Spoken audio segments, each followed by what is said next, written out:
Welcome to TVFutures.com. It's Friday, December 21st. I'm Remy Hoki for your commodities recap. NYMEX crude oil futures gained 2.5% on the day.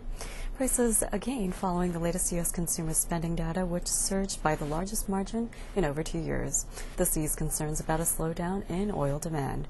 February crude gained $2.25 to end the session at $93.31 a barrel on the NYMEX. Although crude oil prices were higher, trading volumes were thin ahead of the holiday weekend. Meanwhile, NYMEX petroleum products also gained, with January heating oil futures up at $2.6091 a gallon. January RBOB gas futures gained 5.19 cents to settle at $2.3795 a gallon. Meanwhile, January nat gas futures added 5.3 cents to end at $7.19 per million BTU.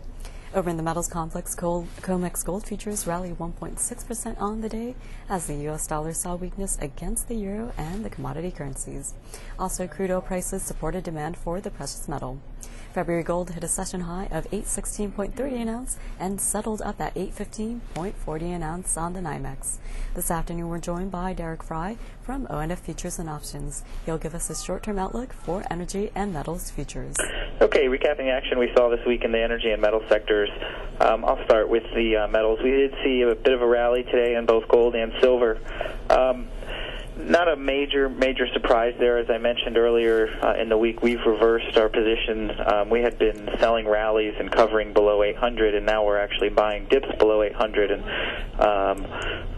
looking to unload them on rallies like we saw today.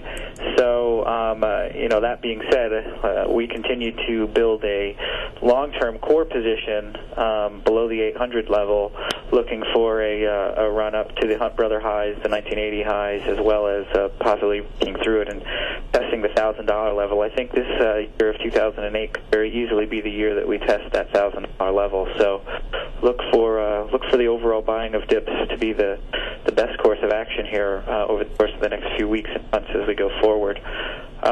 Kind of the same story in silver, frankly, as well. Looking to buy dips. Silver, I think, has a lot further to go relative to gold in terms of achieving the highs from Hunt Brother highs. The Hunt Brother highs for gold, of course, were north of 800. For silver, they were north of $50. We still haven't even gotten anywhere close to $20 in silver. So we really, in terms of upside magnitude, like I said, silver has a lot more potential than gold does as we look forward. So keep that in mind.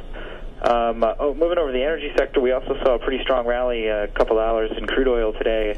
As I've been saying here as well, we've continued to buy dips below $90 and continue to look for a move to test the old highs and ultimately print the mythical $100 level that everybody's so hot to trot about.